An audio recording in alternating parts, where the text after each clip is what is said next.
I might not have mentioned this before, but I'm from Hull. And I am a fierce supporter of our city and the people in it. But recently, I found myself in the uncomfortable position of not fighting for one of our own, a lady called Laura Plummer. Last October, Laura visited Egypt and took with her over 300 tramadol tablets, apparently for her boyfriend. Tramadol, a powerful painkiller, is legal here with a prescription, but illegal in Egypt. Laura was caught, arrested and sentenced to 3 years in prison. Ever since, there's been a campaign to get her released involving the media and our local MP. My heart breaks for her friends and her family, and I can see their pain. However, I can't bring myself to join their fight. Breaking the law has consequences. And if we decide to be Brits abroad, we should respect the laws of their land too. And if we don't, we should expect to pay the price, however harsh that may seem.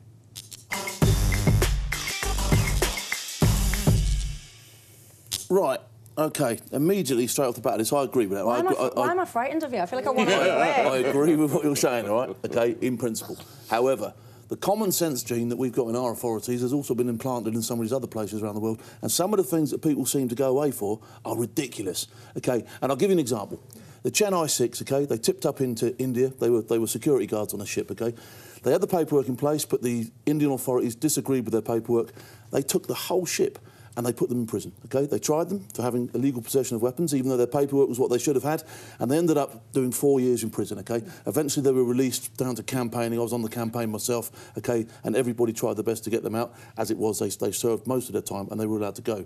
They suffered illness and all sorts of stuff in those nicks over there, because they're not, you know, they're not the sort of like cat C's we get over here when you can have your PlayStation and all that sort of stuff, do you know what I mean? They're proper hard nicks, all right? OK? And when you see people getting lifted for tramadol, I'm like that, well, hang on a minute, do you know what I mean? It's hardly Class A drugs, is it, you know what I mean? So I have sympathy in the fact that, you know, A, the drug that she had wasn't, you know, she probably wasn't even aware, to be honest, that she was breaking any law in the first place. Yeah. Right, so that's where my drama is. And like I say, the common sense gene is all over the place with this one. So a few things. I don't know the case that you've just mentioned, but if it's as you just described, that sounds very odd to me, so I'm with you. But specifically about this, when you say, oh, it's only tramadol, it's not a Class A, well, actually, if you've got tramadol in this country without a prescription, it's regarded as a Class C. So it is regarded as a drug.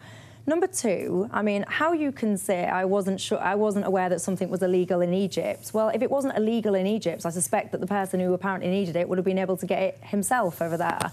You do not, so there was not a prescription issue to this person in this case for these drugs. So this person had these drugs in the UK without prescription, which is absolutely wrong in its first instance. To take them into a foreign country, I'm sorry, you cannot do that. And if you choose to do that, there will be consequences. And it's deeply unpleasant. My heart breaks for this family. I see them and I feel so sad. But unfortunately, you've committed a crime, so you have to pay the time. Well, sorry. Michelle, I agree with you. Whoa, let me finish. I agree with you in that, you know, if you are taking drugs into another country, then you do the crime, then do the time. But it may be true. Maybe she didn't know. I think there are a lot of people, myself included, that go to many countries around the world and you don't know what all their laws are. With your case about whether or not the boyfriend would have been able to get hold of the drug in the country, perhaps it wasn't sold in the country. So you know, my family in Ghana, they're always asking us to send a particular brand of tinned tomatoes because they're not sold in Ghana. Right. And so we send them whenever we go. We've got like big trunk loads of the stuff we take with us. So she may not have known. So I feel sorry for her, but I agree with you. If you're wheeling along a suitcase of tinned tomatoes, probably... But this is a drug that's banned in Egypt, so there's no way this man... Okay. So he would have known. And apparently the boyfriend's got chronic back pain and it solves... Just on the... where do you stand on the number of foreign prisoners in British jails serving their time here?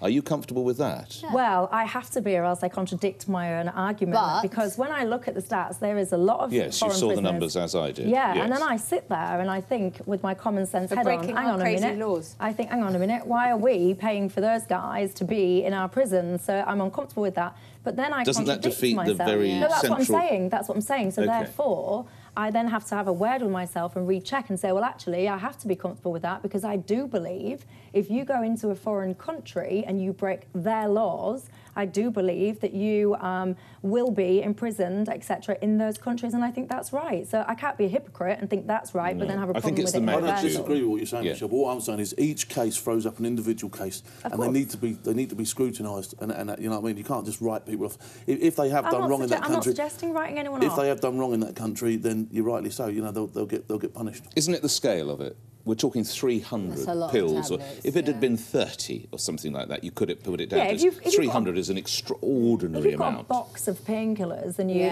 go off, that's an entirely different matter. When you've got 300 or hundreds of tablets that you yourself shouldn't even have. I mean, don't even get me don't get me started onto we've got an NHS in this country that's creaking at the seams, but yet somehow you've got people taking these drugs. Though. They wasn't prescribed to her, Rachel. She said she got them off a friend, didn't she? Oh, that's all right then. Can I just say, what I feel this is about is the key to all this is common sense. People should actually look up on TripAdvisor or on a Foreign Office website. Yeah.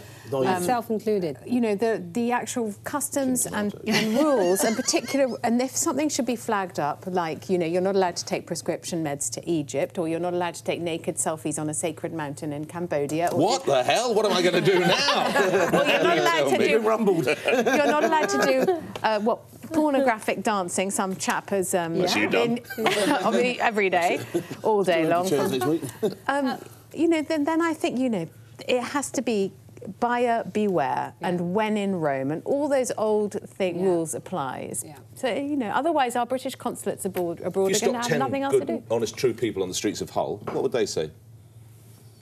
I think opinion would be... Cause I think a lot of people would be like me. You feel a loyalty... I feel a loyalty to this person because I do. I just regard her as... She's just the same as me. She's a whole girl. She's a whole girl. Well, Michelle, can I show you what another whole girl had to say, which is her sister, Jane Sinclair. Let's have a look. She's absolutely terrified. She's petrified. She looks shocking. She's shock white. Her hair's fallen out. Her teeth are all discoloured. She's got a rash all over her face. She's probably on the verge of a mental breakdown. She's in absolute shock. Oh, bless her. I do feel for her. And I feel for her. I think it's terrible. I said that in my intro. When I watch that, my heart breaks. But unfortunately, you can't then go, oh, she's on the verge of a breakdown. Two blokes holding hands in Dubai. Should they go to jail? No, but here's the thing. They have they've been arrested. Hold on. Man touching a man's hip. Hold on. If you said to me, Michelle, have you ever been to Dubai? My answer is no. If you ask me then why, I don't trust myself not to get arrested within about half an hour of touching down the plane, because I know I'll do something that I probably shouldn't be doing, and I'll end up in a lot of trouble. Have a drink. Right, anyway.